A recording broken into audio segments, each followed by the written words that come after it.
আজ যে কবিতাটা আমি পাঠ করতে যাচ্ছি সেটা লিখেছেন অনামিকা সাউ। কবিতার নাম মেঘের পালক।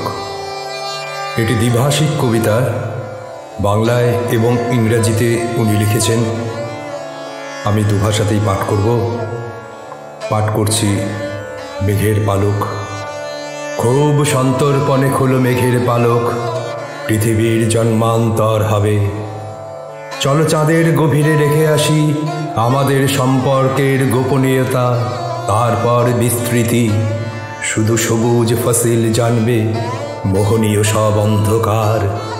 দু এক ফোঁটা বৃষ্টি জল ঝরে পড়বে ছায়া ছায়া গন্ধে।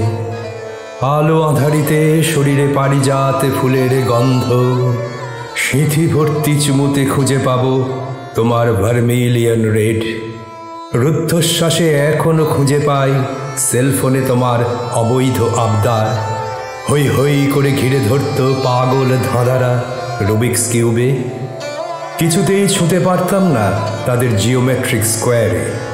পায়ের পাতার অন্ধকারে অল্প ভাঁজ খুঁজে চলত নীলচে ঘাস ফুলের সুর। ব্যাস, তারপরেই মহানভ প্রাঙ্গণ। অজান্তেই ভাসিয়ে দিতাম রং তুলি রাতের ইজেল। কিছুই রাখিনি আর কোনো টুকটুকে আপেলের পাশে কাত হয়ে পড়া ওয়াইনের স্টিল লাইফ ছাড়া।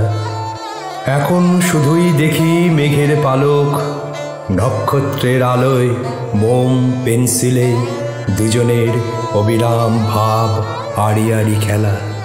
এবার পাঠ করছি এই কবিতাটারই English version, Cloud's feathers. Open the eyelashes of the clouds with great care. The birth of a new world will happen. Come, let's delve deep into the moon. The secrecy of our relationship, then expansion. Only the green foliage will know the enchantment. All the darkness.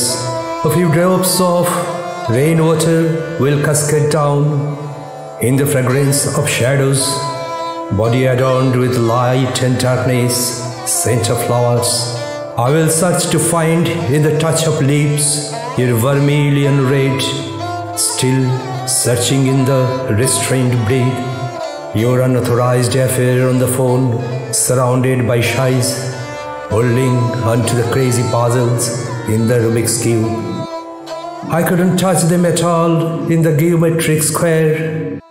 All sight crack in the darkness of the footleaf, searching amidst the blue grass melody.